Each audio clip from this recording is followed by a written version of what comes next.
lead, because you're there, and I think it's easier with everyone there, and I'm definitely going to be cutting out early. Okay, great. Well, Good it's with that. 6:30, we have a quorum. Fred was here, he had forgotten his notebook at home, so he ran home to get it, and he said to start without him, so we'll go ahead and do that. Are there any changes to the agendas?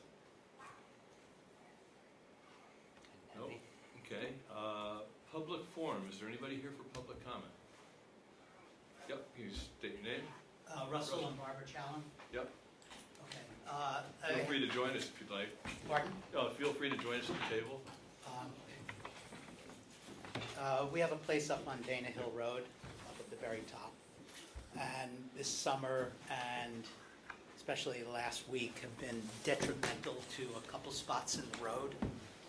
And after 45 years of gas service, our gas truck can't make it up the road anymore. And there's 2 or 3 spots that need fill of some sort, either crushed stone, crushed rock, or something, to help let the water drain and to bring the road up. It's like got a very big ditch, and it's very hard for and trucks to get past it. Within the last year, before all the rains, the town did put some materials up there, right? Yep, that was for something different. That was protruding rocks that were hitting the bottom of cars as people were driving up. And this is one of the spots is right between the 2 places where they put the material last year. And the other one is just above Peter Laskowski's place. Does everybody know what we're talking about? Yeah, I do. Yeah. I don't.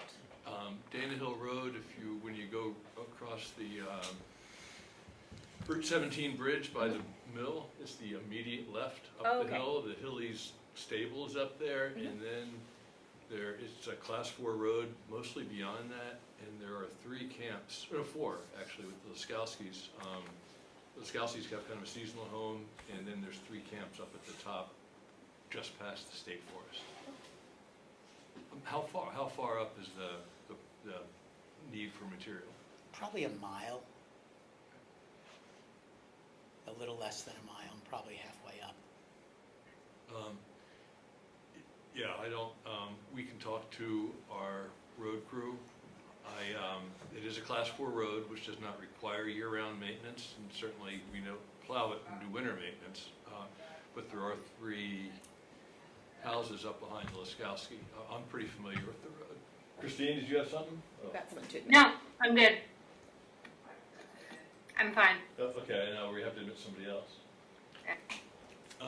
Any thoughts on seeing if Josh can go up there and take a look and if anything can be done?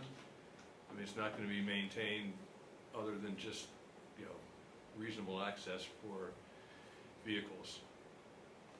But, Are you asking me a question? no, I guess I'm asking my fellow board members. One thing I can do is that I can check what the summer work plan is, because it might already be on their list. Doubtful. Was this storm related or? Oh, definitely. Okay. I mean, last year it was passable, and now it's really deteriorated. Yeah, I haven't been up there since the storm. I did hear from one of your neighbors that it was passable, but not very easily. Which neighbor? Kenny and Richard. Okay. In a truck. So we'll check with our road crew and see if there's anything that can happen. They've been fairly busy lately. I'm sure they have. I'm more than happy to, if they go at a certain time, meet them there and show them the spots, but I think they know what they are as you drive up. I expect they'll find them. And I guess in the meantime, when do you need a gas truck up there? It's not like an immediate need right now. No, I would say by the August? end of even October. Okay. Just so I have something in the winter. Yeah. Okay. All right, thanks very much. Good. Thank you. So we don't have any liquor license applications or festival permits on the agenda tonight, which brings us to the local hazard mitigation plan. Ooh, we're moving right along here. Oh, sorry, before I make sure, are there any other public comments or anybody here for public forum? We are waiting for more of our neighborhood, I think. We all live along Shepherd's Brook on North Basin Road, Okay, and I was asked, Yeah, my name's Chris DiMaggio. I own a property at 470 North Basin Road. I'm in communication with some folks after the first storm around potential buyout program that's out there, mitigation projects that are available potentially. And we was having some great communication with folks from the town around that, as well as some of the neighbors. But I became aware of a past mitigation plan that included some content that the mitigation was not approved and that there wouldn't be any mitigation moving forward.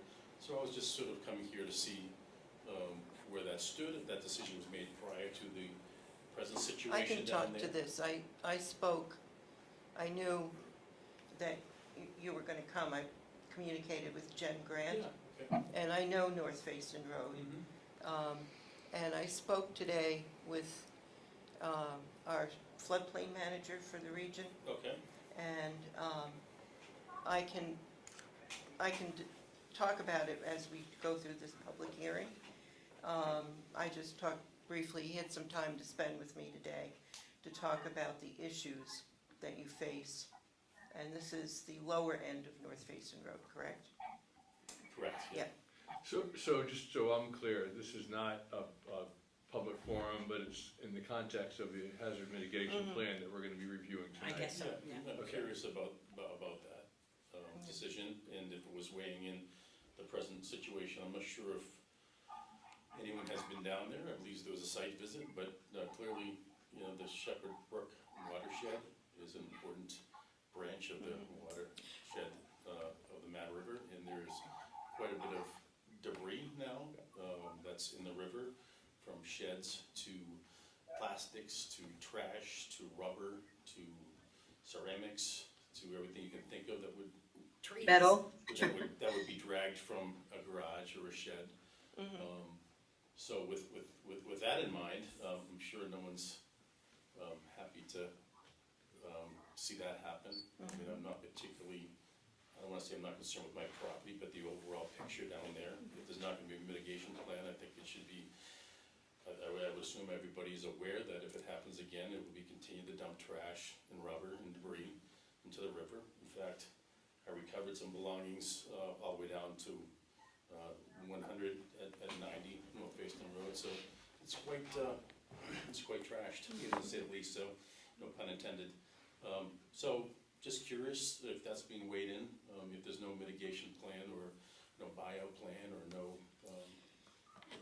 nothing, then. Okay, so why don't we go through the presentation of the I new can, hazard I was mitigation gonna say, plan? why don't I just go right ahead and just tell them about my conversation with Ned today. I guess it would be helpful if we kind of got into the hazard Sure. mitigation plan first. Okay. And had the bigger context. Yeah, I think the context would be really helpful. Okay, so Can I just, I'm sorry, this is Jen Grant, I'm on Zoom. Sorry, I couldn't be there in person, but I also am a property owner on Lower Basin Road, North Basin Road, so I'm here as well. Thank you, Jen. What is your plan, Alice? okay, so my plan is, I'm watching for Keith Cubbin to come on from CVRPC. So the overview, and I can't get on the internet, so if you did want to put the plan up on, I need somebody else to do it, accessing it from the town website. I'm an ex-techie and I'm failing here. So there is part of our emergency management planning and our planning for the town. We do every 5 years, the town creates local hazard mitigation plan, call it LHMP for short. And what happens is we get directions from FEMA. They have a template of what they want in this document, and it also gives us a chance to assemble a committee that can put together, take a look at all these things that FEMA gives us in terms of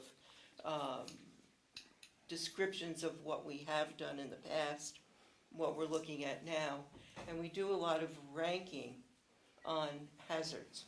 Like, what are the hazards that we need to be prepared for in the town? And the whole point of it is if we keep up with this local hazard mitigation plan, we are eligible for the highest return and the highest rates for the emergency relief funding. That's the ERAF funding that the state gives out, matching the FEMA. First you go for the FEMA funding, and then there's state money that you can, funding you can get. Once we get this in and established, we get a bigger pie from that funding. It goes from the 7.5 that we're at now to 17.5% of the pool of the state money. And that's really the overarching purpose of keeping up with this plan, is to make sure that this town and its residents in a disaster get maximum funding relief in an emergency. Throughout the plan, what happens is it's a very large document. We discuss the town itself, then we discuss the kinds of things, hazards that the town has had over a number of years. We go back, obviously to Tropical Storm Irene, and now we're looking at the effects of climate change. And we're not saying climate change is coming. What's happening now in the state, especially with the actual climate action plan that the state is doing, and the state hazard mitigation plan. The whole point now is it's here. It's costing us a lot of money, costing us a lot of woe. And what is it that we can do to try and mitigate the hazards? And first we need to identify those hazards.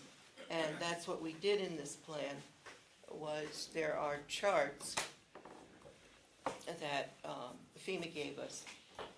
And it was an interesting exercise, because we started looking at, there was a steering committee, which was myself, Fred, who was our emergency manager, director.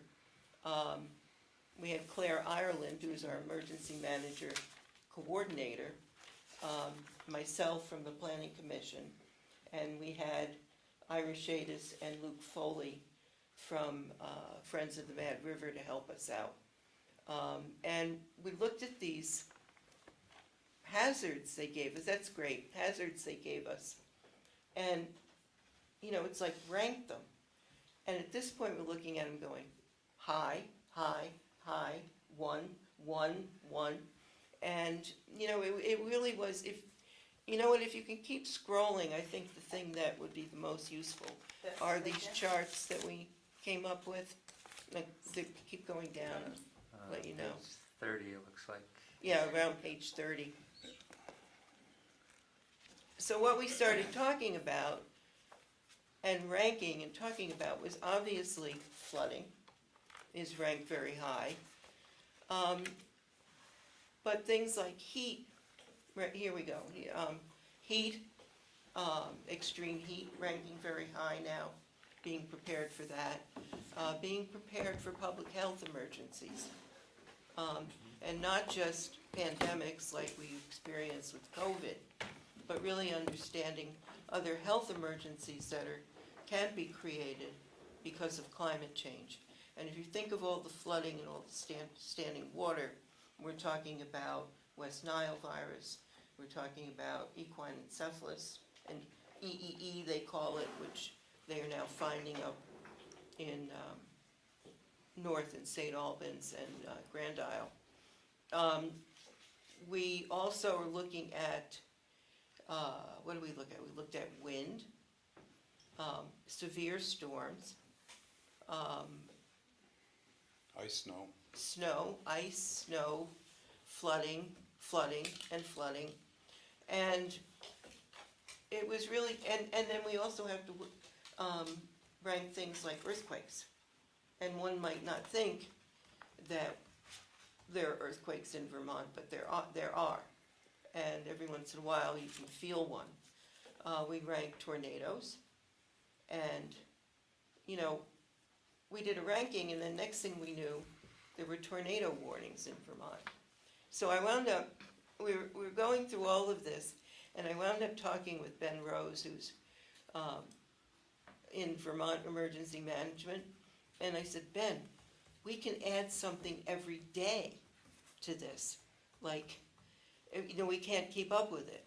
And he said, yeah, that's what everybody is finding, trying to keep up with this. So we do have rankings in there. We went through the exercises. And then what we did was we looked at things that the town can do for mitigation. Because you are correct, that is the new marching orders, really, and what the state hazard mitigation program, the climate action plan, and really FEMA are looking at is we've had the conversation of how do we stop climate change.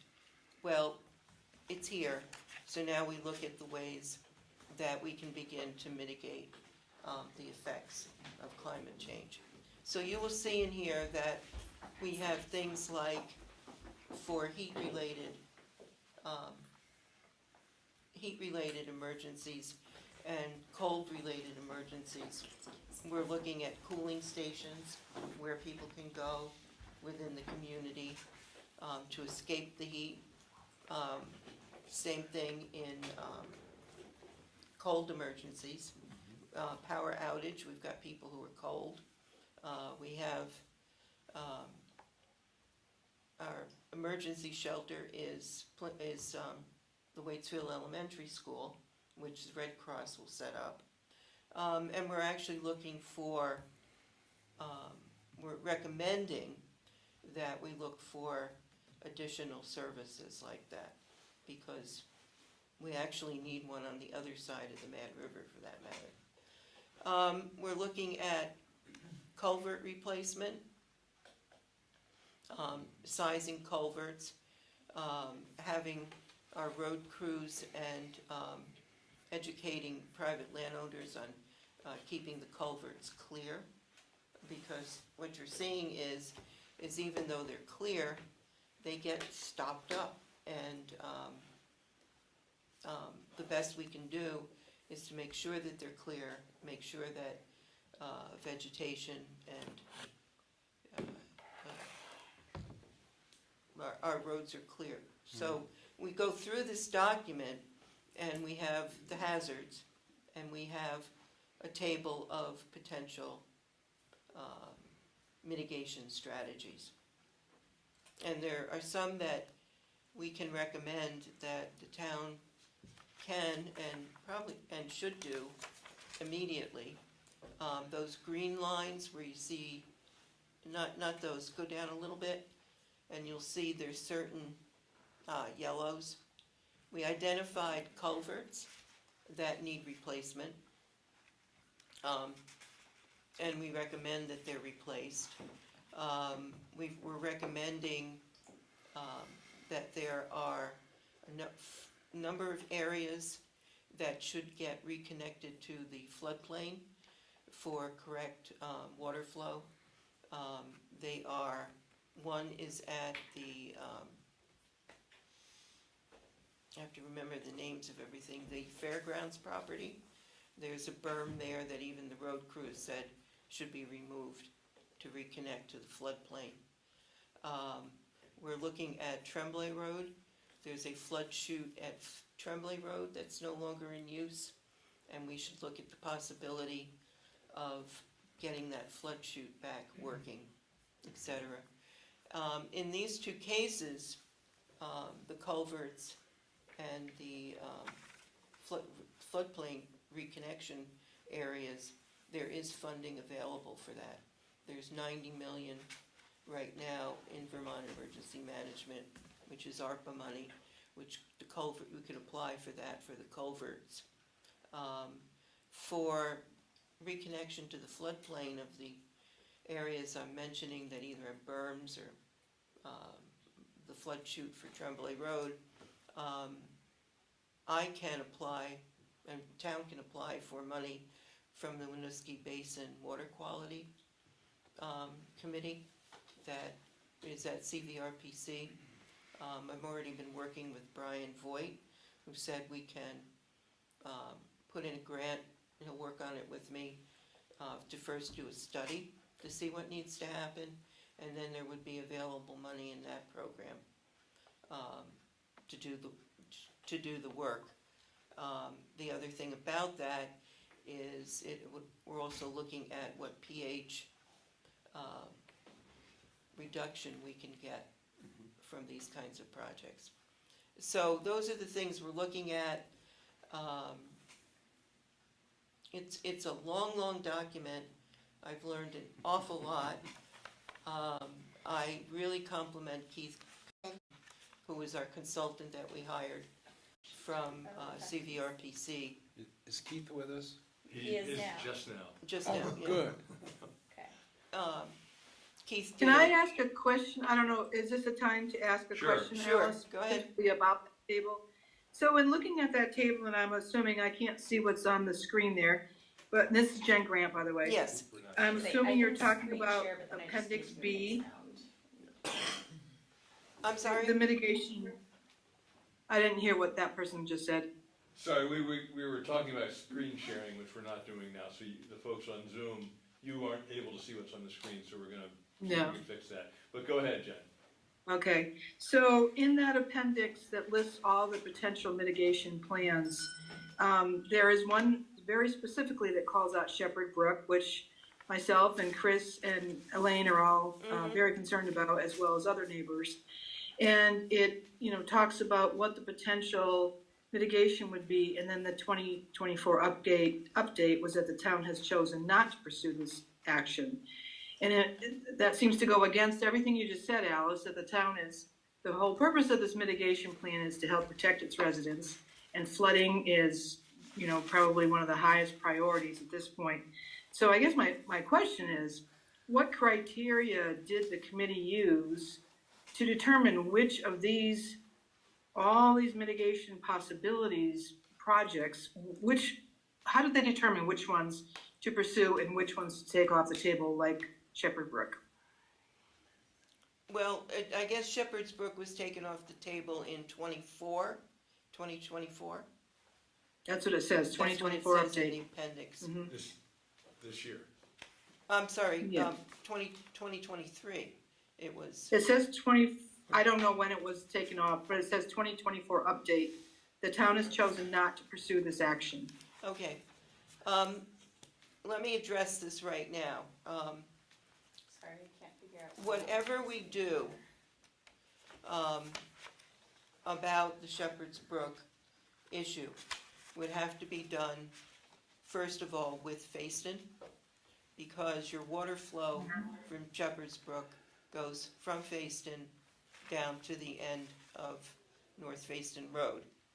Sure. Describing what's going on in that floodplain, here's what happens, is there's really a very irregular flow. This has been studied. You're looking now at new FEMA mapping, new mapping being done by UVM. Everything we're looking at now is how does the water flow. It's all a hydrological look rather than just saying this area floods. We were trying to understand how the water flows. And what happens, that was described to me today, is the water comes down from Fayston along Shepherd's Brook, and it fans out. And it fans out in a very irregular way. So there's very little one can do now to predict that flow. And how it's going to really spread out and flood when you get to the bottom. It's called an alluvial fan. the way this happens in your areas. I would say that, what needs to happen is for FEMA and for those that are studying this, would be to come back and look at it again. Right now, we don't have any mitigation ideas on what we can do in that area, because it's a very tricky one. It's because of the way the water flows and spreads out in a very irregular way. It's I mean, very random. It's But- random, it yeah. hits some places and I not know, others. I know. Can you, I'm sorry, can you cite exactly what portion of the plan you're referring to, so I can? I what think, page? so it's Appendix B, and I believe it's page 46, maybe? Thank you. 40, 48, But- 49. 48? Yeah, there's two references to Shepherd's Brook, one on 48, one on Oh. 49. Okay. I'm talking about the one, the top of the page talks about dams, and then it goes on to Shepherd Brook. Yep, okay. So I just wanted to follow up on what you just said, Alice, about doing further studies. So back in, I believe it was 2017, Jaren Board from the state and Friends of the Mad River were involved in this very extensive study. I mean, they brought in a consultant, I can't remember the name, big consulting firm from Burlington. They did this major $50,000 study, beautiful, 4-color, fold out diagrams of what could be done and how, flood chutes and changing things. And I mean, they studied the heck out of this thing and then nothing was done. So all that time and money and effort just was a waste. So it's just, I'm sorry, it's just a little frustrating to hear the word study thrown out there again when it's been, this many years and all that effort was put into a study that didn't go anywhere. Keith, can you talk to this? Because we've been talking about Shepherd's Brook. Yeah, that's it. To be honest, I definitely did as much background research as possible. To be honest, I never found that study that you just referenced, and I'll definitely go back because if there's any projects that are listed in that, I mean, I'm sure, I would think the Friends Yeah, Irish Mad River should have a definitely copy, have, but absolutely. yeah, that's it. I'll definitely follow up because there is Okay.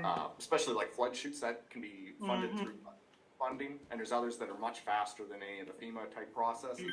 And Yeah, we'd love right. to get those projects done. The culverts and locations that were prioritized, generally in this is the secondary access route for the town of Waitsfield. So if Route 100, as we just saw this summer, is inundated or blocked for some reason, that's why, there's plenty of projects. We could have kept going and created a list, but if you're thinking of a 5-year plan of what might be possible within that 5 years, definitely tried to prioritize both access to the town garage and access on that secondary network to get to Pony Farm Road to be able to get to Moortown, to be able to leave them out. But I would think that, so Shepherd Brook obviously, leads right into the Mad River, and it goes under Route 100 at that bridge there. Yes. I'm surprised, actually, that it hasn't been taken out over the past couple of years with everything else that goes on. But I would see that would be a very vulnerable area, that would take out a major area of emergency egress. You mean Route 100? Route 100, yeah. Yeah, this town has no, but the town has no authority. So I mean, you could Right, call okay. there. That's Yep, entirely yep. So there's really, we were trying to stick to what the town actually has some control. Obviously, we can advocate to V-Trans, but we can't make Right. them. And Their decision. I never saw that study, that No. report. That never made it to emergency Yeah, management. let me send it, because I do have Alice's email, I don't have anyone else's. I'll send it to you, Alice. Okay. You can distribute it. Yeah, it was quite extensive. I wonder who had it. Yeah, 'Cause I've we're never trying to seen it. remember. I've never seen it. Yeah, I've never seen it I either. vaguely remember Vague, the yeah. Friends The Friends? doing it, yeah. The Friends. Friends of the Mad Yeah. River. Okay, I'll make sure I get that to Ellis.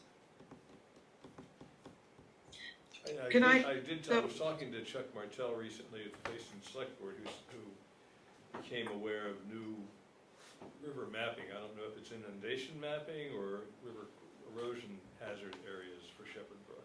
So I understand there's new information. Yeah, and that's what I was gonna say, there's new information coming out all the time.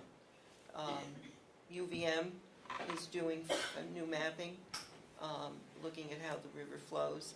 The FEMA maps are gonna be new, and they go by quadrant on how the water flows geomorphically. And the emphasis now is going to be more on how the flow of the water and understanding the roles of the streams and how the floodplain works, to try and understand where the inundation's going to be and where the hazards are going to be. So this is all evolving. It's also evolving with A&R. So as we do this, as we were doing this hazard mitigation study that we are overdue on, all these new mappings and priorities are coming out. There's new wetland priorities, there's new wetland restoration. So everything's happening at once. I even Yeah. heard that the federal government, because of how many disasters, I mean, Vermont is 7th on the number of disasters that have been Presidentially declared. officially declared. And I'm hearing that they're going to deploy the Army Corps of Engineer to come around again. So right now, what I would recommend is that we make sure that Shepherd's Brook is part of this look, and that we get this, that Shepherd's Brook is part of trying to figure out what could be done, and we work with Facein on that. Okay. Keith, do you think this could be added into our draft here?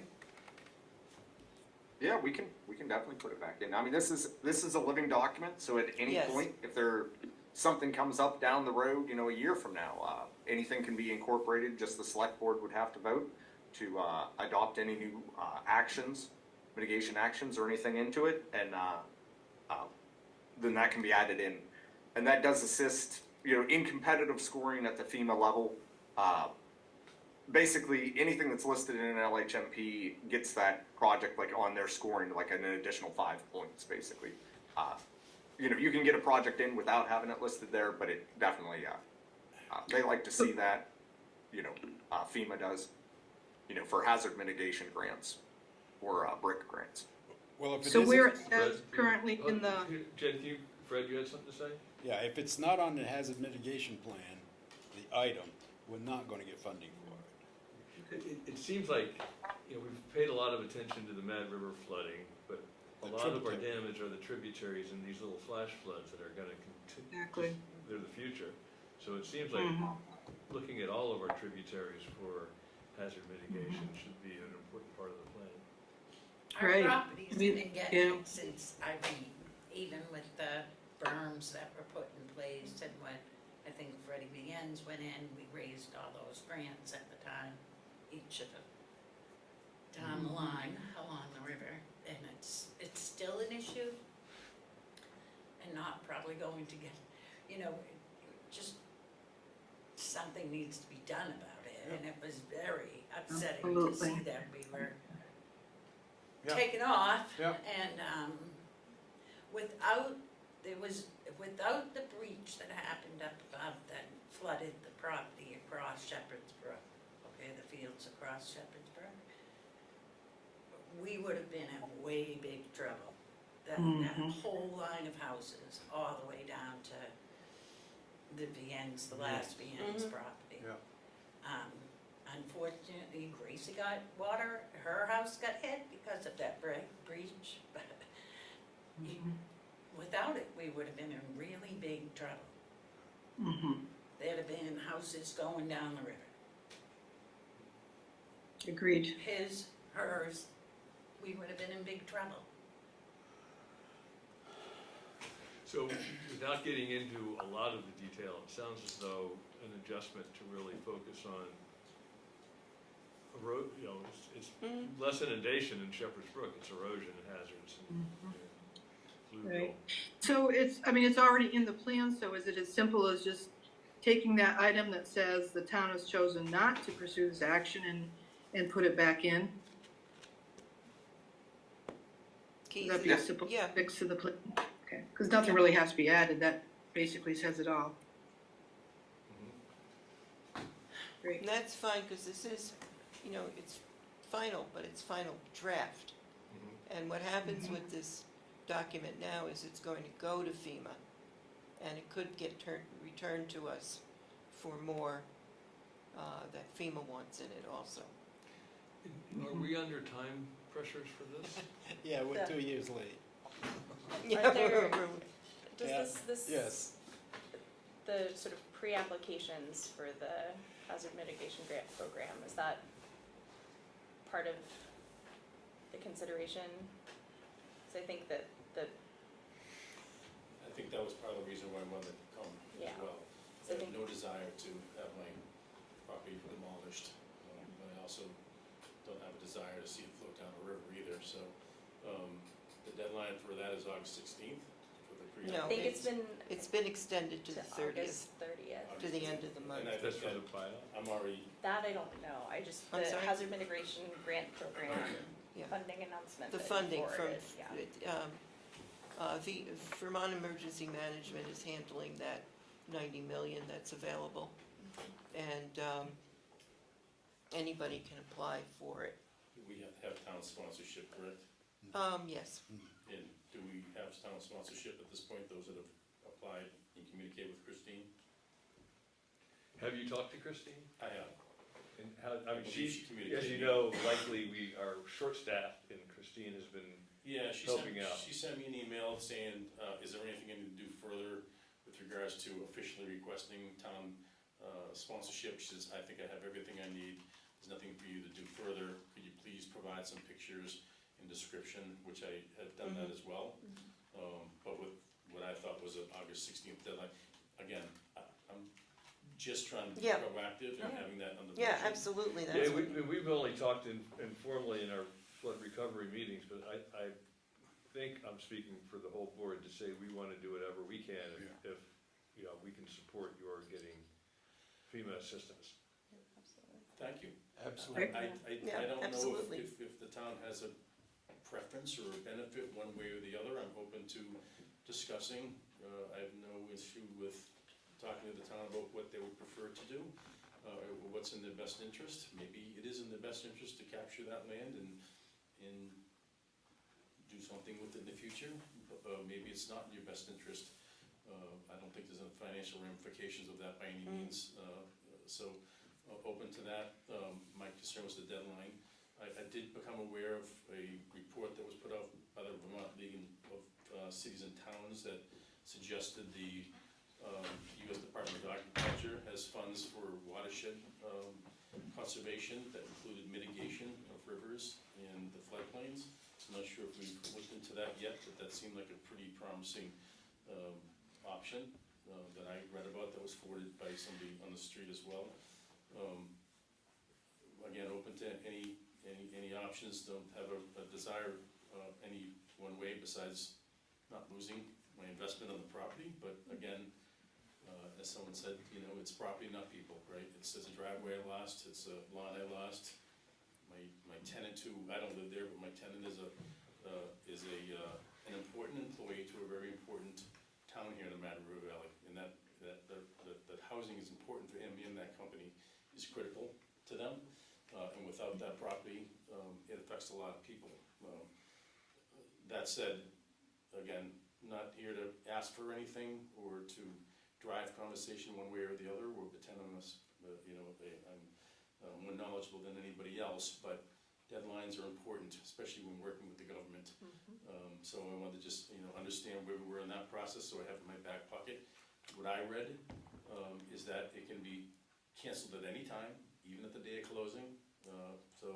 But you gotta have it in, the last time I saw the 16th, and I believe my communication with Christine, was very clear that it's been accepted, it's on the books or notes, and I provided everything I have, but I wanna make sure, whatever needs to be done between getting that from her and acknowledging that with the powers to be at the other side of that process, it was completed by the deadline. I just don't wanna have any, oops, I forgot, or. Yeah, no, missed now anything. it was extended to 30th. Okay. But So, still, something must have to be done And at that's the town coming level, quick. right? yeah, and so yes, that would, And I don't know if there's, the FEMA program is the same as the USDA program, and if there's the same type of requirements. I was just notified by it, I read about it, I understand it's out there. If it's I the think same I type- have some information on it, but I Didn't know if there was. haven't gotten to it yet, Yeah, I yeah. didn't know if there was the same sponsorship deadline Mhm. or where that's set, but I don't wanna lose the option down the road because there's 1,000 emails going back with 1,000 people. The town has been fantastic. I mean, I can say it's been fantastic. Communication's been swift and clear and concise, but emails come in 50 different ways with 50 different names and, Yeah, yeah. it can happen. So I just wanted to make sure myself, Ms. Grant, if she's still, involved in that path or anybody else, And- has our T's crossed and our I's dotted in that process. And what you should be Yeah. doing now also is if you have damage from the latest flooding, make sure you are taking pictures. Oh, we've taken a lot of Yeah. pictures, Oh, a yeah. lot of video, and Oh, spent a lot lots of of money repairing pictures. it to And this you point, call- so. Call into 2-1. 211 right away. Everyone, That's all, Yeah. yep, that's all been done, and I've Okay. paid Willie Rounds We for all have. repairs, it was thousands of dollars. That's been done, but, we finally got the tenant out and back to work. But again, my concern is understanding all the programs out there and the availability of assistance and collaborating with everybody that has an interest as well. I'm not looking for anything, I don't want money, I just wanna be able to be involved and be party to, a resolution that makes sense to everybody at this particular time in history, and, I don't think we're gonna stop what's happening, to be honest with you. I think that the mitigation is a promising option, I think. Well, yeah, I can, So where are we tonight? And just to kind of be mindful of the time on, it seems like there's consensus about making at least a change reflecting yes, Shepherd we Brook, can do if that. not That's other what, that's what tributaries. this meeting was for, Yeah, and we can do Yeah, that. great. And- Take the disapproval of that item and make it back on the priority. calendar, correct, Jen? I Yeah. mean, we wanna, Yeah. And you Can I sent add me a that. request Yeah, there? I appreciate you all being here and understand sounds like a significant issue on Shepherd's Brook.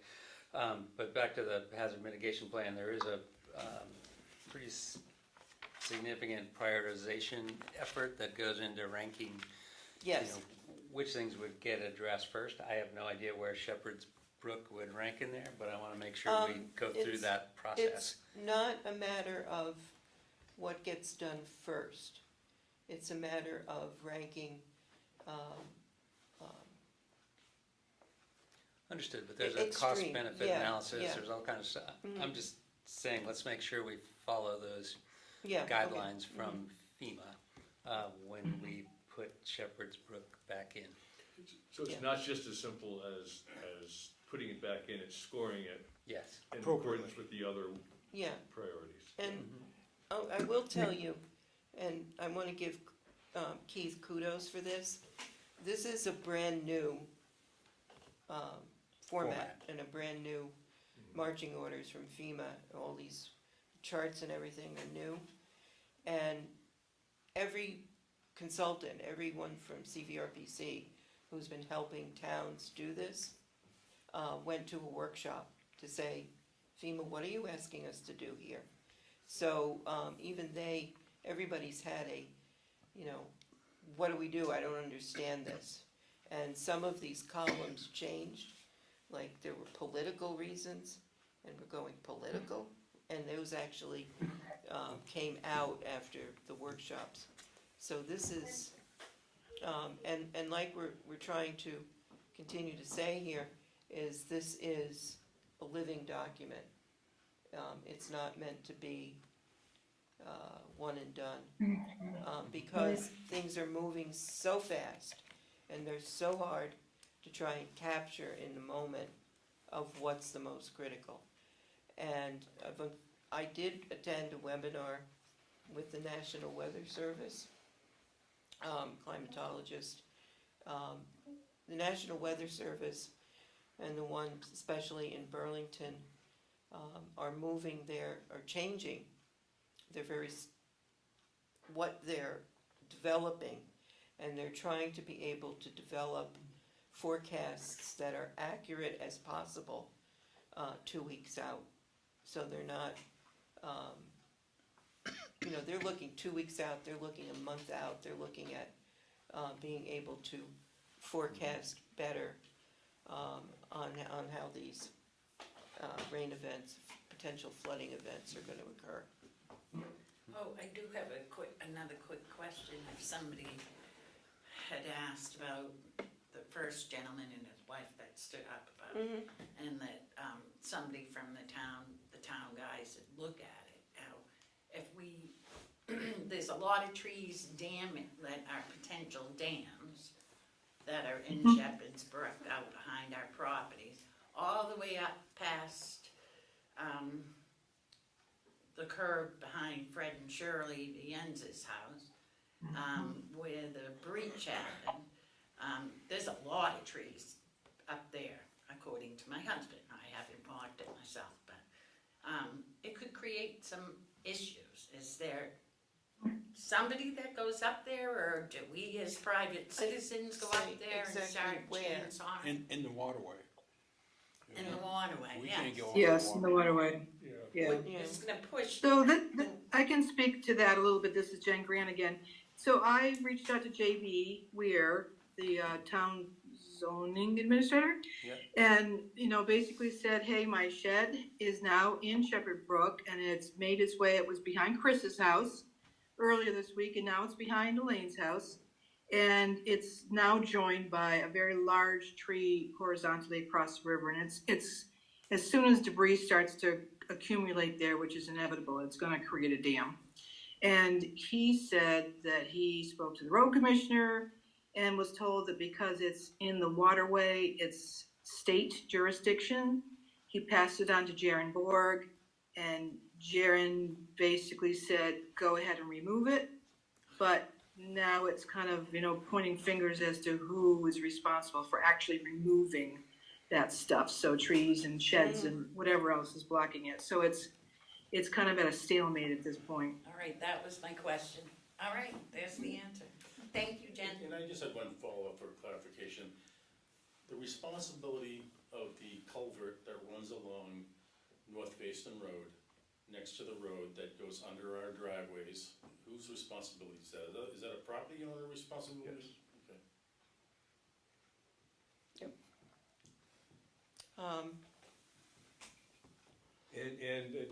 The town does not have the authority or the capacity to go through all the streams and rivers, so it really does fall on property owners to try to move debris out, unless it's, Of the waterway?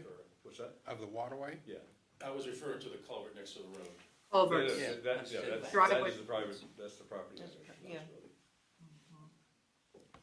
But is there any regulation or permitting that identifies the proper size of culverts or how they're installed? It feels to me like you could do anything you want and, put a culvert in there that's not going to protect anyone from downstream. And there's no jurisdiction in the town to say that's not a proper culvert. You need to, put something bigger, or you need to put more rocks or whatever. Only It when just you get a feels like driveway permit, and if a culvert's within the right of way, the town right of way. But when they fail, because what happened here on North Facein, I don't even know how far up it started, but I know it started at least at the Bienz's. Theirs failed, and then mine failed, and then Chris's failed, and it's this domino effect So if one of the culverts upstream is improperly sized or constructed, it has this Cascade. Cascade wide-reaching effect, yeah. cascading effect. So it feels like if nothing else, the town at some point should be inspecting these to say, hey, you need to upgrade your culvert, it's not efficient. That's above and beyond what we're talking about today. Yeah, definitely. And before we wrap up, I just want to go back, and this will be my last comment. I really didn't give an answer to, was the pre-application process officially completed on our behalf as requested? I think that might be a Because I don't. Christine question, I don't Yeah, really she have wasn't on, but Christine I'd really like to anymore. get an answer to that before there's a lot of deadlines to a lot of things. I haven't seen that it was extended to the 30th, but I know the 16th were there, and I had an email saying we were all set, but again, I'm not the one filling out the paperwork from FEMA and getting it in besides before the deadline, so I just don't wanna have, nobody's. I'm pretty sure she's on top of it, but I would Yeah. confirm that with her. And I don't know what her hours are in the office, but I would call Jen, our town clerk, tomorrow to see if Christine is Although around and leave a message for Christine. Tomorrow is Tomorrow not a she's day traveling back because from Pennsylvania. And it's voting. And it's voting, I was day. gonna say You it's don't call election Jen day. tomorrow. I think I got Yeah. a clear answer. She said there was nothing else I needed to do. I'd just give her a call and confirm. Okay. Or send her an email. Wednesday. I'd send an email having it in writing is helpful. Yeah. Yeah, I got that in writing. Yeah, I'll do that. So what do we need to do tonight? Okay, what we need to do tonight is Keith, Fred, and I will make the changes that were requested tonight. And then what we need to do is, there's a form there. Yeah. And we need signatures on that. What we need to do is actually move it forward, to FEMA. What's our deadline on that, Keith? So, from my perspective at CVRPC, I would recommend you preliminarily adopting the plan with the change that was spoken about tonight for Shepherd's Brook, and we'll do that ranking to put that in the appropriate order. But that preliminary adoption basically lets us submit that to VEM. They'll send it back once they have their edits. Once they review it, do the edits, we can then work through that edit process. As long as there's no major revisions to the plan at all, we can then just complete those edits, resubmit the plan to where they actually send it into FEMA. But as soon as we send this into VEM, hopefully here by the end of the week, that will automatically give you the interim status for your plan, which allows you to apply for those hazard mitigation projects and also increases your ERAF score back to the 17.5%.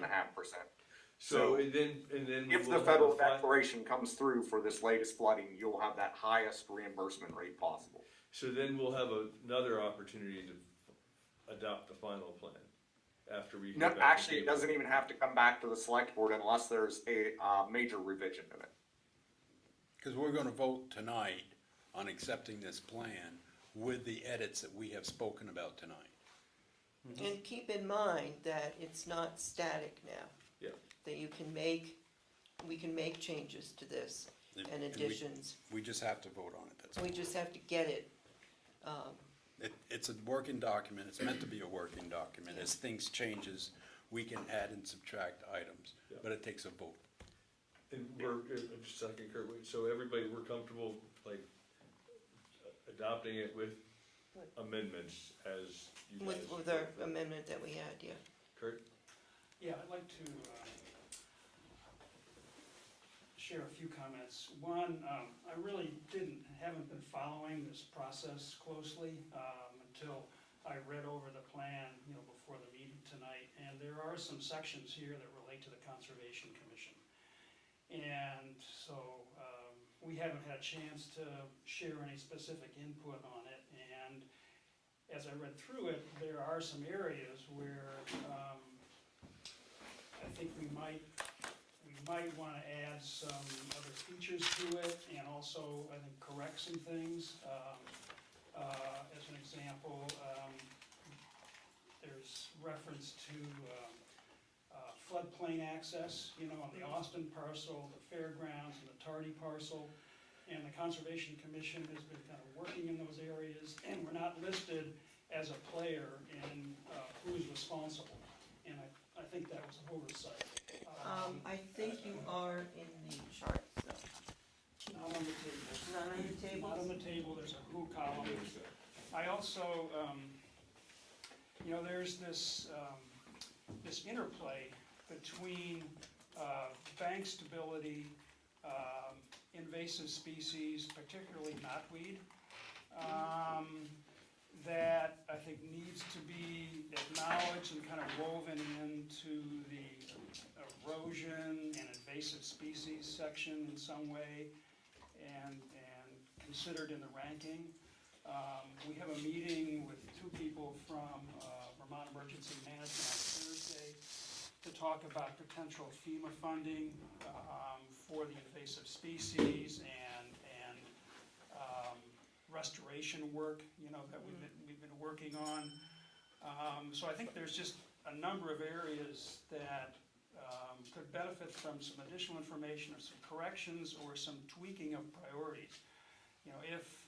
If I understand it,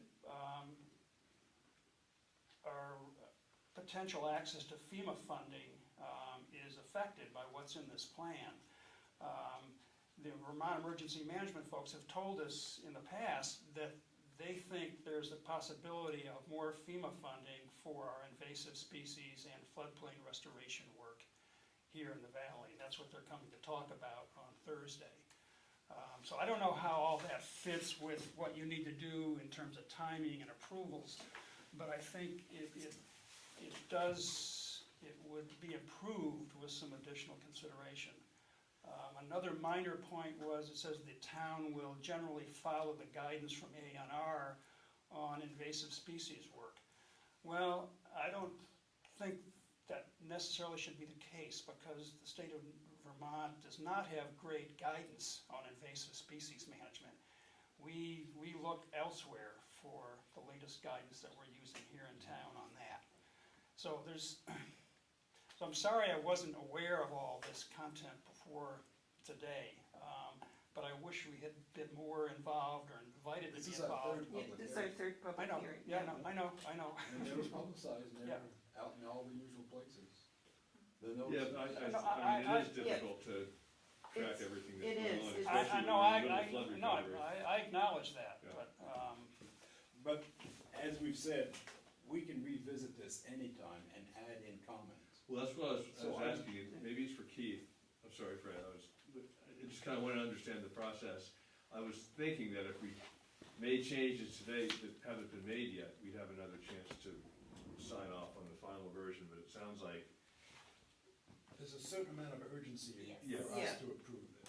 And And you're we can covered because update we, and include at a yeah, later time. I would suggest that we put this back on our agenda 6 months out, or sooner. or Mhm. whatever. Yeah. To add what we've heard tonight. yeah, and, I know that this information that I'm talking about the FEMA mapping and the studies and perhaps, Army Corps of Engineer being, dispatched to the state to look at these issues. This is all, it's gonna happen, and we're gonna wanna look at it again in six months, if not sooner, and we'll have more information to work with. I think it'd also benefit from having the Friends of the Mad River take a look at it, who have done a lot of the fluvial erosion hazard assessments over the years. Yeah, Well, they have been They have. involved. they have been, involved. yeah, I have sent stuff for comment to Luke and Ira. And I'm sorry that we don't have that study that Jen mentioned. Mm-hmm. I really Yeah, wanna good look at it. job. Yeah, I'll be sure to send it over. yeah, absolutely, send that. Yeah, I should. So it sounds like we're on this track for a short-term need and urgency, we need to approve it, but we should also Yes. keep it a priority to make further revisions. Yes. to it. Updates. Yeah. And that's what we're recommending. And like I said, the real reason behind this is to make sure that the town and its residents get the highest ERAF funding. that's what we can keep Yeah. up with right Which now. requires us to have Yeah. a plan in place that has been adopted, even if it's going to change in the future. We have to have approved something. Yeah, and like I said, we're Right. already, Might what, rain tomorrow. you know, we're already 1 or 2 years behind. Bite your tongue. No, don't say that. Are future changes, do they require FEMA approval? No, No. it would be, We, at it the, would be posted, it would be on our agenda, we vote on it, and then we add it to our plan and submit it to the RPC, CVRPC, forward it to media. yeah, So then at a future, like, So it's simple.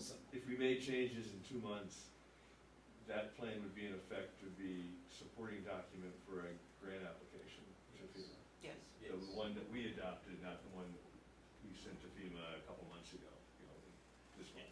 If we have it voted on what we want to add or change to the HLMP, it's good. Okay. So we can accommodate, better late than never, right, input from the Exactly, conservation. exactly. Okay. Is there anything else that we should, or should we I move just forward? very quickly,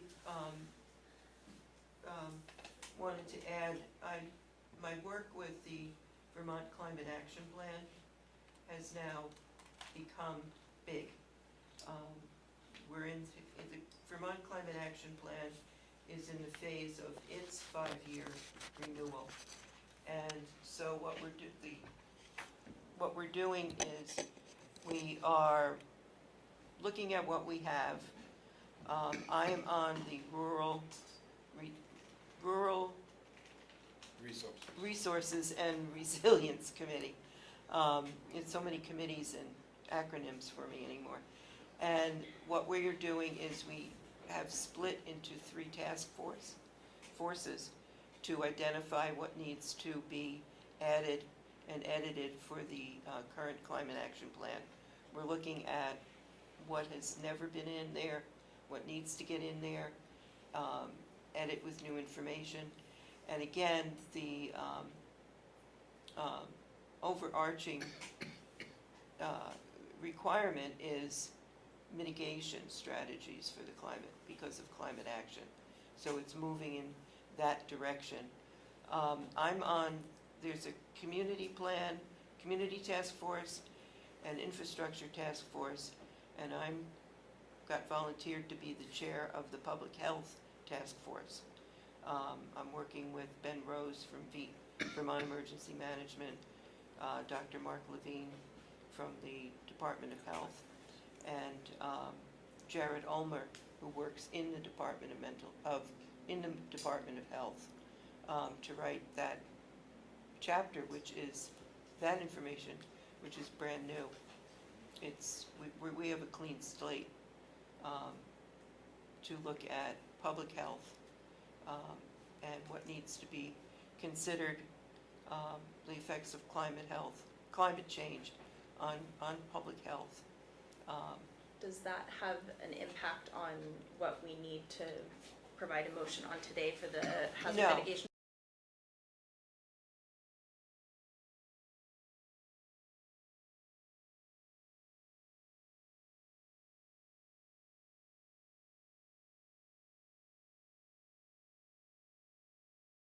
And it'll go into the regional plan also. Okay. I just wanted to be aware of that. And Fred, Yeah, I just want to say generally overall, this is a new template, this is a new plan, it's much more comprehensive than anything we've ever done before. I think we've got a really excellent product here, something that's usable and can guide us going forward. I've done quite a few of these, and this is probably the most user-friendly, workable document that we've ever had. And I really want, part of it because of the template, but part of it because of the very hard work of Alice and Keith, without which we would not have this type of comprehensive plan. Alice in particular, I want to thank for stepping in and taking this project and running it through to its conclusion here tonight. And Keith has done an yeoman job of writing a very good product for it, giving us a very good product for us. Let's get it approved. Yeah, Let's let's do do it. it. And then change it. And then we'll change it.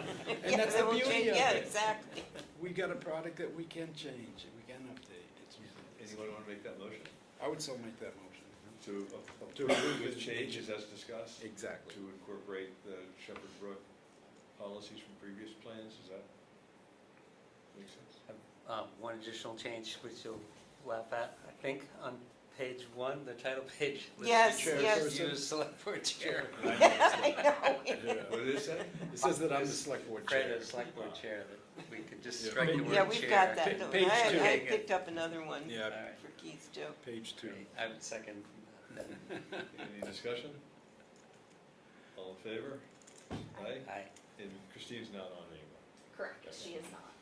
Thank you very much. Thank you, guys. It was a Yeah, thank you. humongous, I was, I'm telling you, I'm practicing stepping back from the line. Oh, I don't believe that.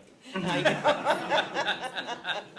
I think there's a credibility problem. Thank you. Thanks for coming.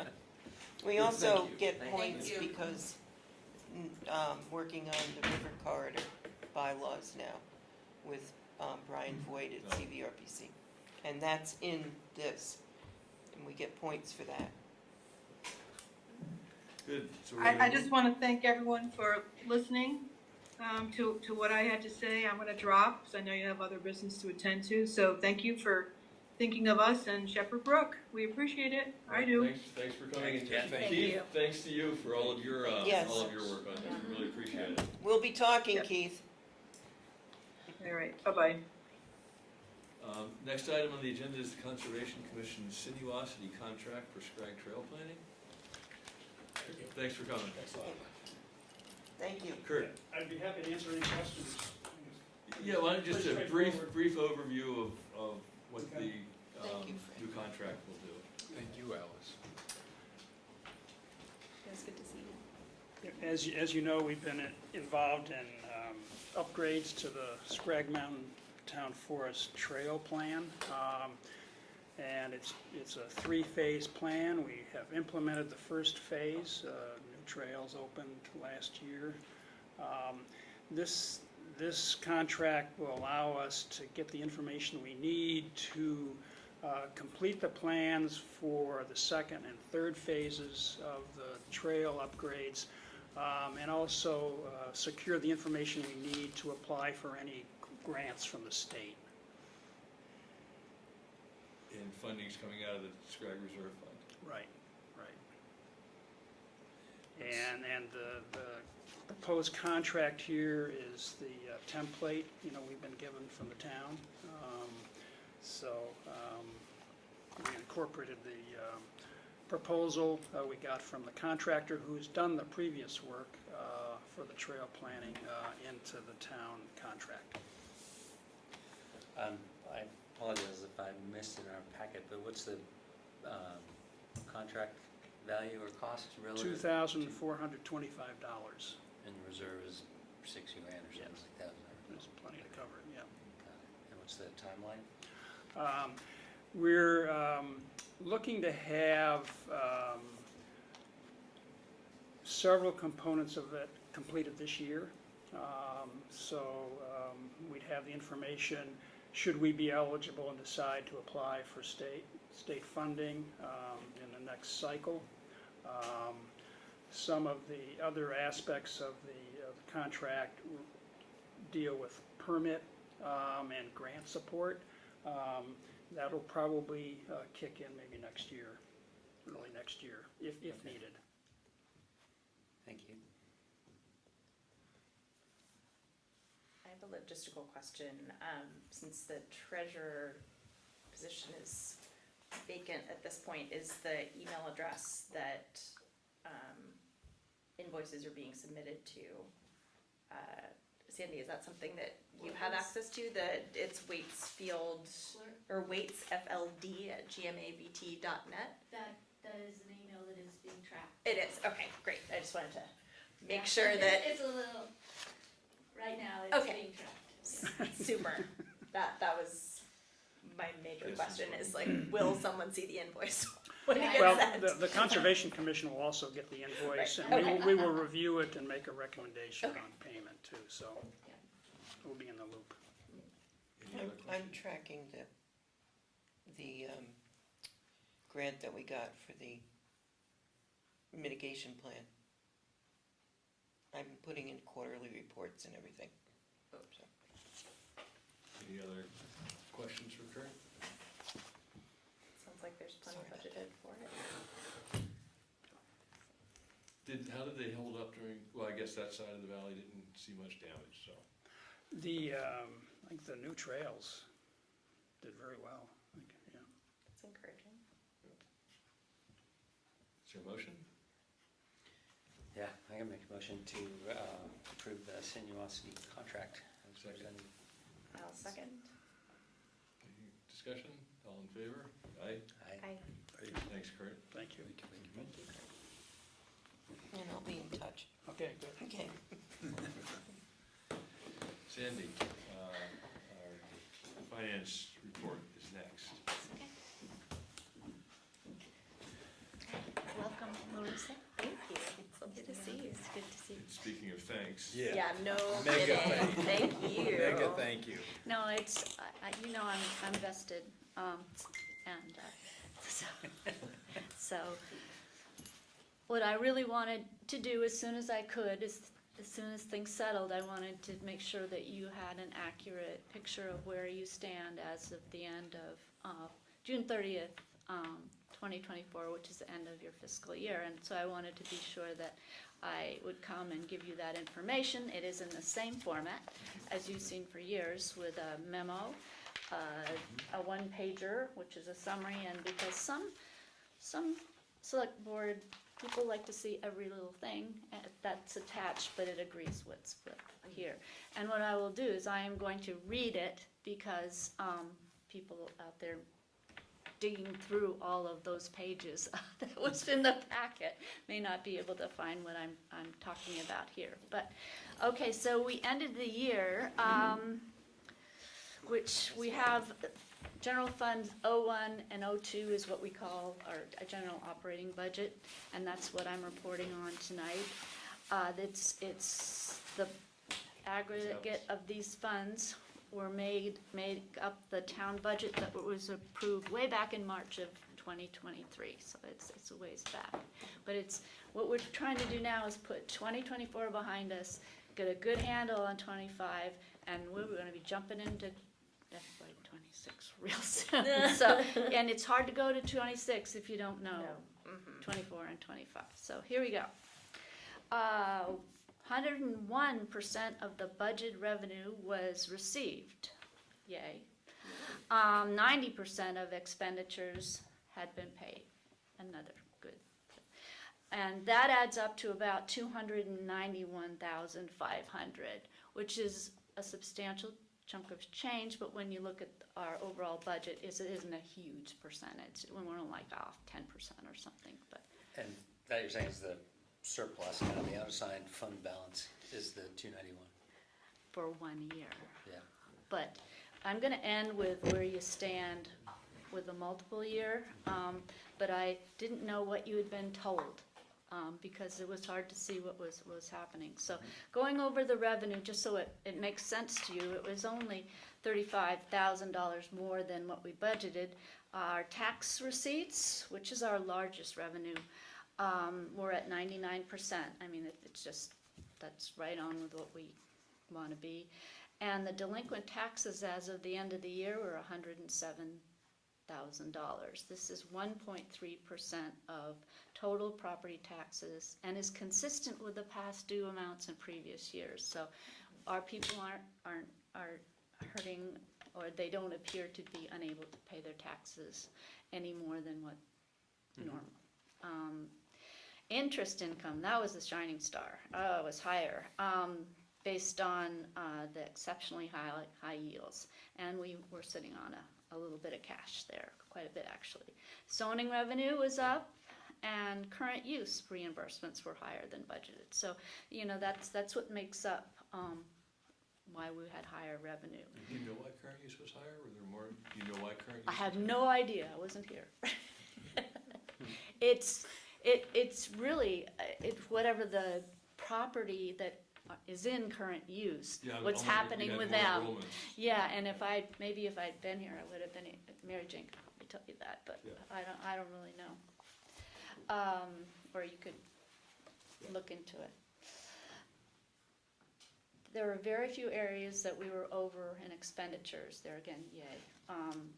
And the overage that we did have were very small, less than 10%. The areas that were substantially under projections was a couple of areas where you put money for paving projects, 65,000. We didn't spend that. They put some money, 15,000 for a town garage. We didn't spend that. There was an MRGP grant match, which is, we always put in the budget, it was 7,500, but we didn't need it.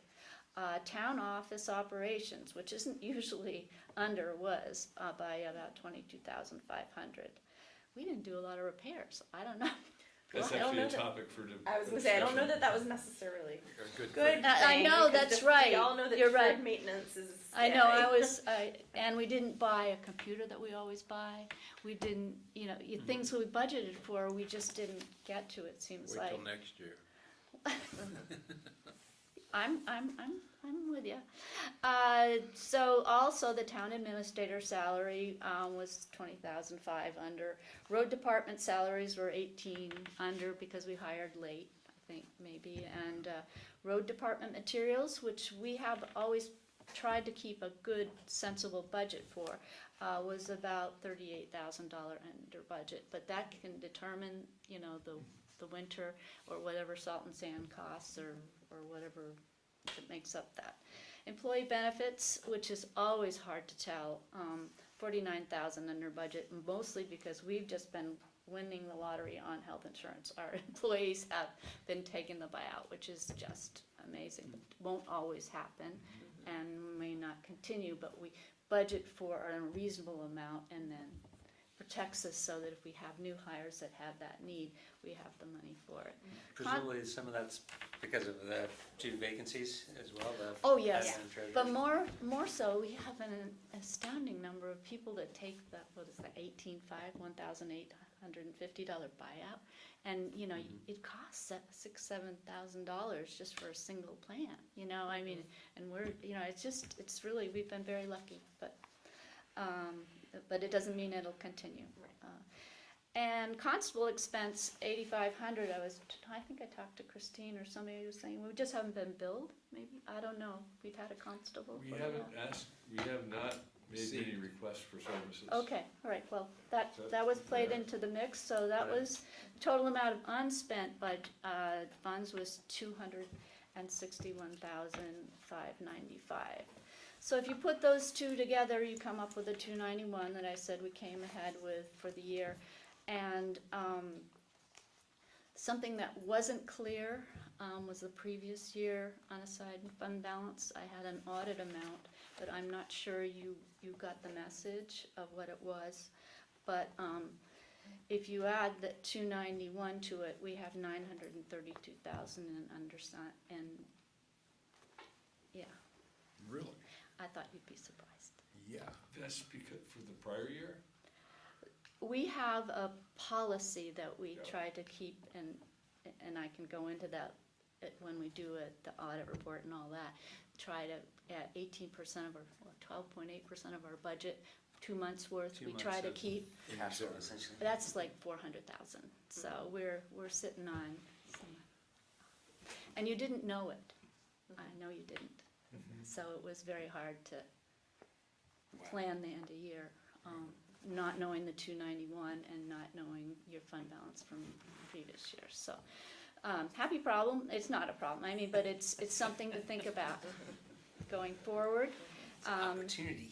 Opportunity. There you go. Reframe. All right. Cash flow, of course, with all of that hanging around and with some ARPA funds, we're sitting on about a little over $1 million, for the end of the year. That's just cash. We are a cash basis entity, so really it's pretty clear. But with that, we have 224,000 of wastewater expenditures that are leaning on us.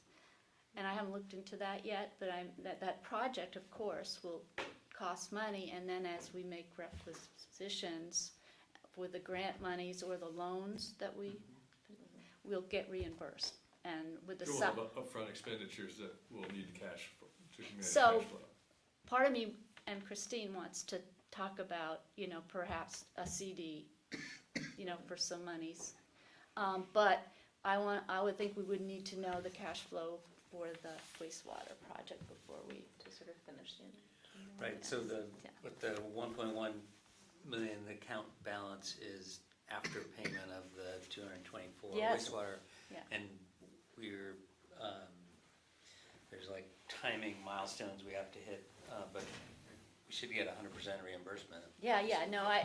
and it's not unusual, Yeah. and it isn't like hanging around for years, so it's not like it's a problem, it's just that it's with a project that big, and our budget isn't that big. Yeah. We need to be sure that we stay on top of the requisitions, That's, so that we can Yeah. get the money, because it could easily overwhelm yeah, that's my concern. our operating funds, Yeah. okay? We, honestly, I think just given the turnover, we may be able to, apply for some of that funding now based on Yeah. work already done, but we may just not have done it given the turnover. Yes. We have a meeting Wednesday with the wastewater team. I can follow up with JB, and Andy did kind of train us on, here's what you have to do. Yeah. Here's the structure. No, it's, we're all in a situation where we just have to keep track of everything, Yeah. that's all. Do you have a rough idea of how much we might have spent out of pocket so far? Well, this, Sandy's saying 224, right, of expenditures That's been it. paid but not yet As reimbursed. of the end of June, and I don't think, yeah, Okay, that's so it. in a way, you add that to the 1.1. Yeah, but ARPA has another 300,000, Yeah, we're sitting, so it's like Yeah. this way, that way, We have ARPA money, and yet we're spending wastewater money, and we have a fund balance of 932,000, so you see, we're right in there Kind with of that a- million. Yeah, okay. So, Makes sense. it's a cash basis, so it's pretty Yeah. clear. Yeah. I always try to track loans, just because we used to have way too many, but now, it looks to me as of now, we have a new loan agreement for the 381,766 state revolving fund for the wastewater planning. And then, of course, the town approved general obligation bonds in the amount of, scary, the 15 million, but, we all understand what that is. And so, that's all I know. We aren't borrowing for paving or anything else, or haven't yet. And today I spent all day tracking grants, the way that the auditors want it. I mean, they want certain things, the grant agreements and the receipts and where it was coded, where to go. The auditors are here now. They'll be here right after Labor Day. And that's primarily my job, is to do their checklist, and I'm sending them things all the time so that we'll be able to hopefully waltz through that okay. I was surprised how many grants there are. I mean, I'm down to 7 today. Some of them are little. There was a little one for Yep. emergency management, Yep. but that was tricky because it wasn't the full amount. I mean, it was, Yeah. but anyway. Yeah. Anyways, I'm getting through it. Capital purchases, I always try to tell you about that. We did purchase a tractor for about 75,000 and a trailer last August. Not this August, but the August before, and used combination road equipment reserve and ARPA grant monies for that. So that's my report, and I hope that kind of summarizes it up, and newbie person. I was gonna say, I will probably have questions for you at a later point, if Yeah. you're, No. have the time. I know you're very busy, but I'm Well- also trying to make sure that I understand things before we actually get into. Well, the budget season will really, you'll learn a lot there. We have an excellent capital plan, and that's really kind of what's gonna save us, I think, not save us, but it really is better than most towns have. So, when you get to that, that's probably the hardest part of the budget, is understanding the Mhm. capital plan, and of course that changes every year. But, okay. I have a related question, and I talked to Christine about this, and I think she mentioned it in her notes to us. Are you familiar with the issue around the ARPA resolution obligating the funds? Mm-hmm. I've been working with her on it. And the recommendation is we re-obligate them? That our resolution may not have been, It's really hard to find. It was on the consent agenda. yeah, Don't know, the copy of it was hard to find, it wasn't signed. I would think that we can't hang our hat on it too much, and why should we? All we have to do is another resolution. We need to have a plan for the ARPA money. Christine is really spending a lot of time yeah. and with me trying to figure out where we are with it. And things change. Mhm. Yeah, I mean, we know what we've spent, and we know Yes, we have it in absolutely. reserve, but we need to obligate it to make sure it doesn't get clawed back. Yeah. Oh, absolutely. Yeah. Right. And it's not too late. Yeah, okay. It's just there was a $181,000 resolution to spend on salaries that just, it didn't have any legs. I just No, I know, we Yeah. thought we were following the lead from VLCT. And they did, we just didn't carry it out. And it would have been interesting, I don't know ARPA, it's a very unusual type of grant. Yes. Mhm. But paying for operating salaries that are already budgeted seemed like a bit of a stretch. Yeah, it was my recollection, it was kind of a catch-all that we could use. We could, In order to not have to detail every penny that we were spending on every, no, everything. and it probably was a plan, but we didn't, Wasn't documented. we didn't, well, with it not being, the resolution not being signed and not carried out. Yeah, still think, I mean, my report would look a whole lot different if I had $181,000 that I took out of the operating budget for the road department and town administrator or wherever, and used ARPA money. Mhm. Then this would have been higher. yeah, But there's still opportunities to spend that money. We just need to, be sure we do it before the end of December. And actually spend it, we've obligated before the end of this year. And Spend then it. spend it by the end of the next year. end of 2025. Any questions for Sandy? Not at this point. Not at this point. Well, just let me know. Yeah, huge thank you. Yeah. Thank you so much. Yeah, Thank you. Thank you, thank you. Thank you. No, it's, I think we turned the corner. I mean, because I'm getting caught up with understanding, because I wasn't there. But,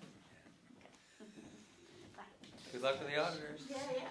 Have a fun time. Yeah, I always do. Different kinds of fun.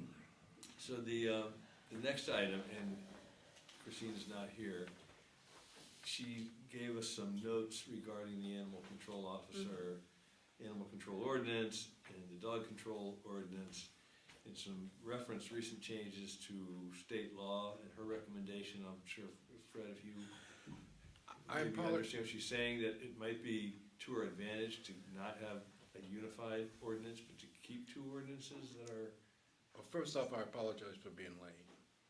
I would, well, you were here early. yeah. Because I would like to postpone this discussion until Christine is here and for another meeting. That's what I was gonna suggest, yeah. And I have not had, I've had some things going on. Yeah, still I- you. I haven't had time to adequately Okay. review this, and I've got some Yeah. comments. So do you need a motion to? I think we can just pass over it. Pass, Okay. yeah, I Yeah. move the repass over it. I don't think we need to vote on that. Okay. Do it. Good. And I'm also thinking, since we don't have the changes to the personnel policies, that we should do the same with that. I'd really like to see them. Yeah. Yeah, I think there were some things that were changed, but it was difficult to track what was different. and what Yeah, wasn't. I know. And I think being able to discuss it, especially since Christine was the person Right. doing the Yeah. revisions, I think that would be. Once again, I haven't had time to review it. Yeah, so, okay, so we'll pass that over as well. That sounds good. Hiring update, we did hire I'm not hire. I was like, we did? We interviewed a candidate for the town administrator position and invited this person back in for a second interview. Let you know when that will be. The week after next. Okay. And that one will be in And- person. Yes, and I am working to see if one of the other candidates that you had suggested, if we might set up a Zoom Mhm. meeting with that person, also possibly around that time. Sounds good. And I have not, Christine did try to get in touch with one of the candidates for the treasurer, and as of when I talked to her, I forget when, late last week, had not heard back, which is not a promising sign. Yeah.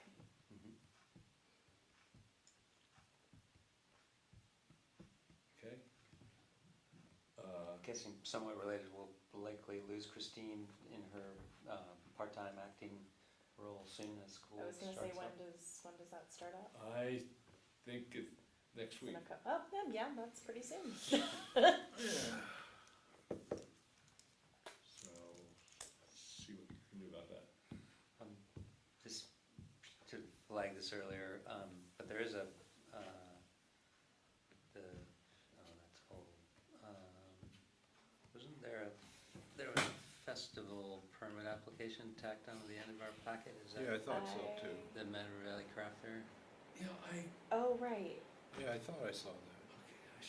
I asked, yeah, she had mentioned that, I didn't Oh, see that. that's But right. then when I texted her before this meeting, she said there was none. I'm Think vaguely there- remembering having The read something. dates on that festival would kind of This, have to hit. this Tonight. Labor Day, right? Yeah. Yes, yes. Yeah, so Kind of need that to was a hit it mistake tonight. passing over that. It's Crafts Fair, August 31, September 1. Yeah. Um, This is, what page is this? Yeah, This is long. page, Long running. Yeah, 53rd annual. yeah. And it's been the Canyons for They've got Page it down. a couple of 116. decades, right? It has 53 the only, years. Has it been the Canyons the whole time? Oh, no. I think so. But at least for, A long, at least 20 in the years. beginning. Yeah, the only thing that, I don't know if it was just not included in the packet, I think there's supposed to be some sort of written agreement between the owners of the property and the folks doing the event, and I didn't see that, and I also am guessing they're probably not super worried about it, given how long we've done this, but am I making that up?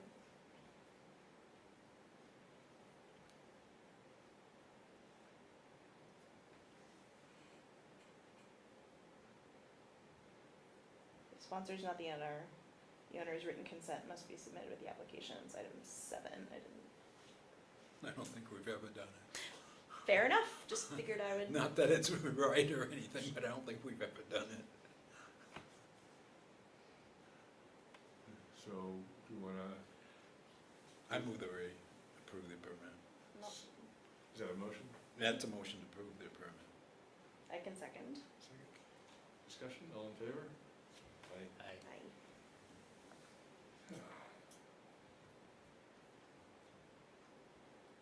Aye. Brings us to the consent agenda. Any, Brian? yes?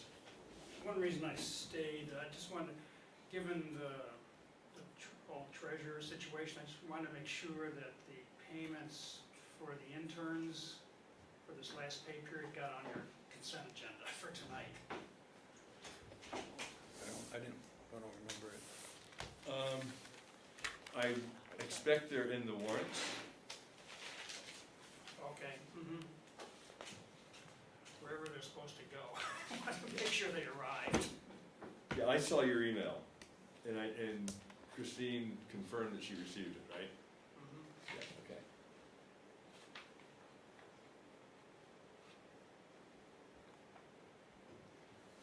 kids wait for their money, and No, I know. there was 3 Yeah. weeks in between meetings, so they had to wait an extra week. So Oh, I just yikes, wanted to make yeah. sure. Yeah.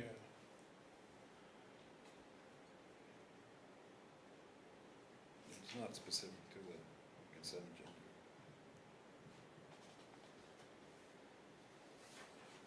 Well, if for whatever reason they're not in the warrants, we can always come in and sign a special warrant to get them paid. I'll follow up with Jim about that. Okay. Thank you, Brian. Anything else on the consent agenda? No, any problems? And that's looked good. Okay, so then we'll move on to select board roundtable. How are you feeling, Brad? How am I feeling? Yeah. Much better now.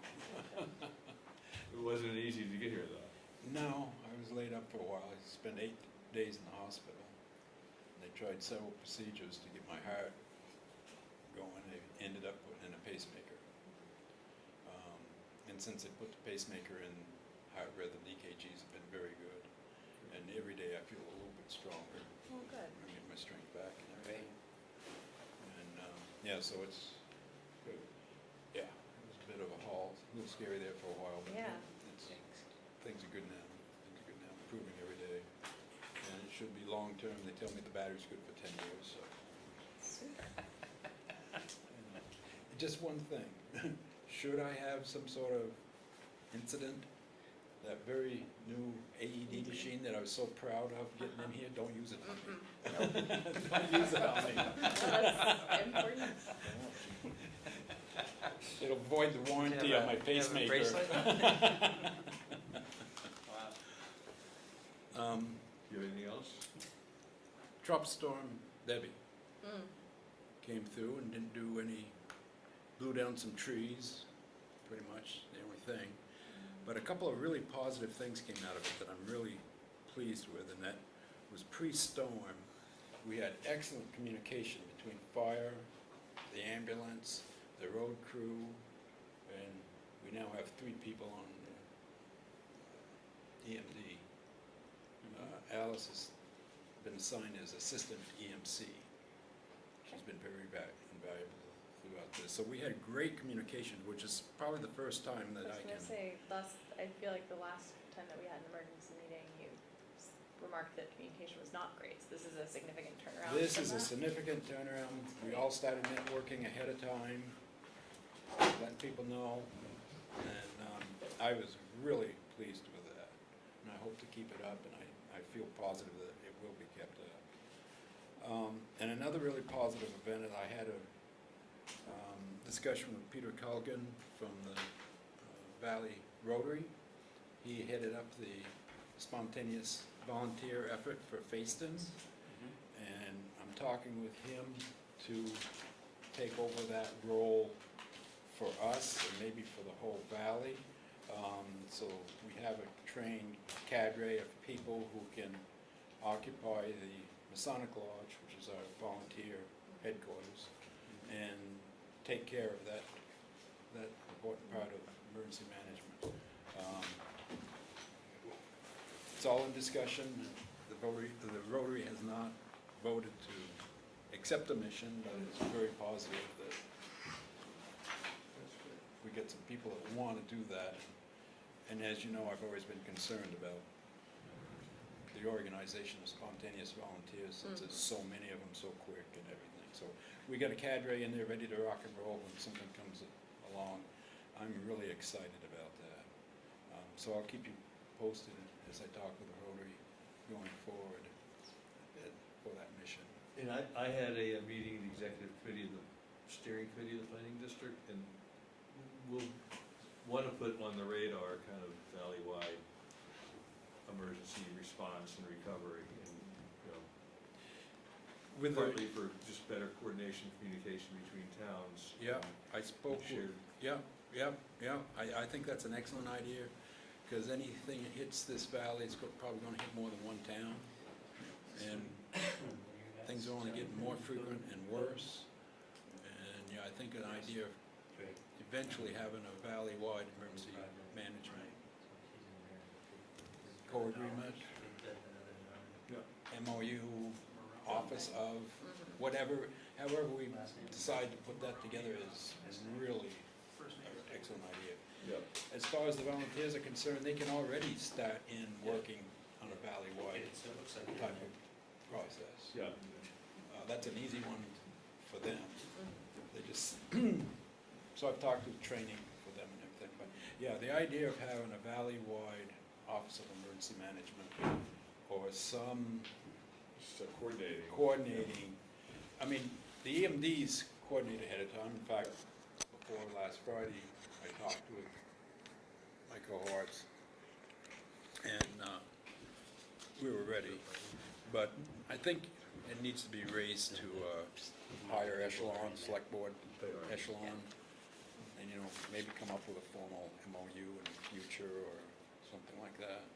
Speaking of So that when something does happen, we don't have to worry about bits and pieces, and we can coordinate as a town. And under ICS, we can easily do that. So that was actually my question, was I saw that ICS 402 getting us trained, or Yep. select board members trained on that. What is the easiest way to go about engaging in that process? Okay. Because I missed the last one. Yeah, I would suggest the ICS 100, you can do online. It's 2 hours online, and it's a better course than the 402. Okay. The 402 is an executive summary of what ICS stands for, Okay. Incident Command System, Mhm. and it really doesn't give you much depth. Okay. It just gives you an appreciation for. So it's 2 hours. I really Okay.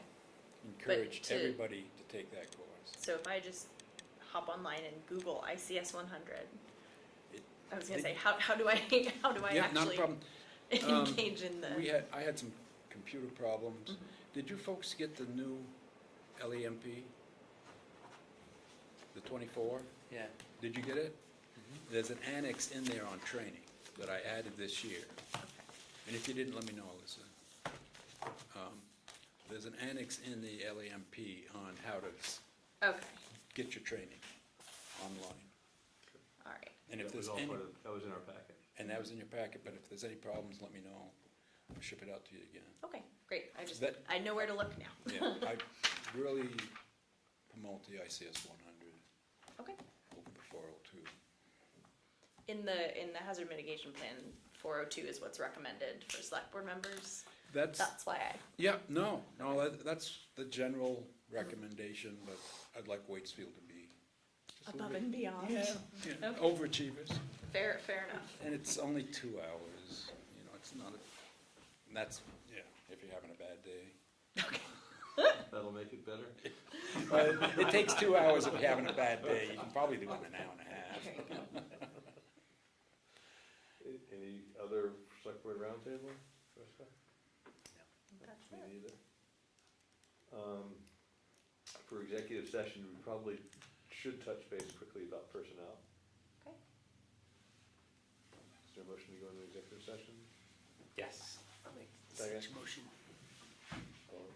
Second? All in favor? Aye. Okay, so let's make Stop sure I do recording. this. Do I stop or do I pause? Pause. Recording stopped.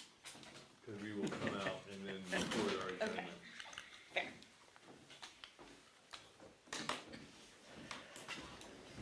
Thank you guys. Thank you. Yeah, of course.